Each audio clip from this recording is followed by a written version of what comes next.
জয় গোস্বামীর একটি কবিতা মালতীবালা বালিকা বিদ্যালয়। বেণীমাধব, বেণীমাধব, তোমার বাড়ি যাব। বেণীমাধব, তুমি কি আর আমার কথা ভাবো? বেণীমাধব, মোহনবাসী তমাল তরুমূলে বাজিয়েছিলে আমি তখন মালতী স্কুলে। ডেস্কে বসে অঙ্ক করি, ছোট্ট ক্লাস ঘর, বাইরে দিদিমণির পাশে দিদিমণির বর। আমি তখন নবম শ্রেণী, আমি তখন শাড়ি। আলাপ হলো বেণীমাধব সুলেখাদের বাড়ি। বেণীমাধব, বেণীমাধব, লেখাপড়ায় ভালো, শহর থেকে বেড়াতে এলে আমার রং কালো। তোমায় দেখে এক দৌড়ে পালিয়ে গেছি ঘরে। বেণীমাধব, আমার বাবা দোকানে কাজ করে। কুঞ্জে অলি গুঞ্জে তবু ফুটেছে মঞ্জুরি, সন্ধেবেলা পড়তে বসে অঙ্কে ভুল করি। আমি তখন নবম শ্রেণী, আমি তখন 16।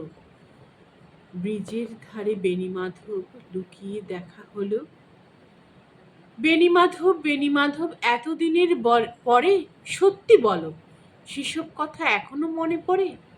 সেসব কথা বলেছো তুমি তোমার প্রেমিকাকে?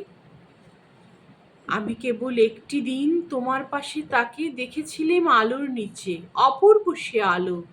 স্বীকার করি দুজনকেই মানিয়েছিল ভালো। জুড়িয়ে দিল চোখ আমার, পুড়িয়ে দিল চোখ, বাড়িতে এসে বলেছিলেন ওদের ভালো হোক। রাতে এখন ঘুমাতে যায় একতলার ঘরে, মেঝের উপর বিছানা পাতা, জ্যোৎস্না এসে পড়ে। আমার পরে জীবন ছিল চোরাপথের বাঁকে মিলিয়ে গেছে, জানি না আজ কার সঙ্গে থাকে। আজ জুটেছে, কাল কি হবে?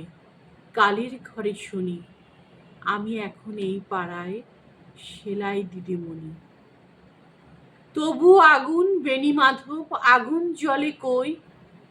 কেমন হবে আমিও যদি নষ্ট মেয়ে হই?